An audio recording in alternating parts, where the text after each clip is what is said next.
আমি খুব সাধারণ, তাই সাধারণ খাবার আমার ভীষণ পছন্দ।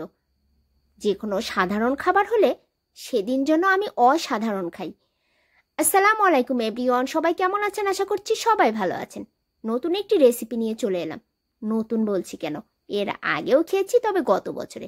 নতুন বছরে নতুন আলু, তারপরে আবার বেবি আলু।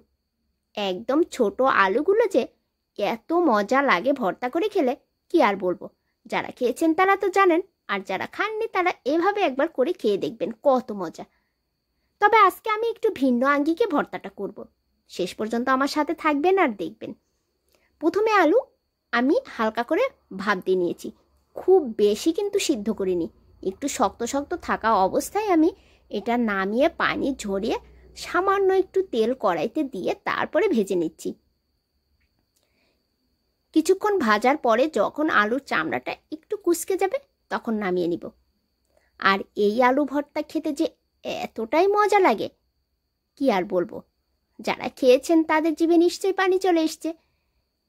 আমি এবার আলুটা নামিয়ে নিয়ে শুকনা মরিচ ভেজে নিচ্ছি। আপনারা চাইলে কাঁচামরিচ, শুকনা মরিচ, দুই মরিচ দিয়েই ভর্তাটা করতে পারেন।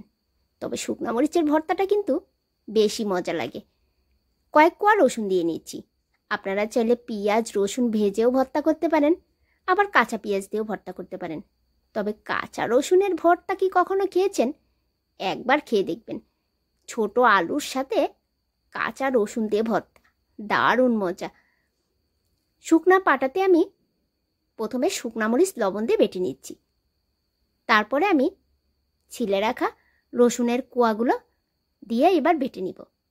আর শুকনা মরিচের এই যে বিচিগুলো যখন দাঁতের নিচে পড়বে তখন যা মজা লাগে, কি আর বলবো। যখন শুকনা মরিচের সঙ্গে রসুনের কোয়াগুলো বেটে নিলাম, এত সুন্দর একটা ফ্লেভার আসলো, কি আর বলবো। মনে হচ্ছে কাঁচা রসুন এখনই খেয়ে নেই।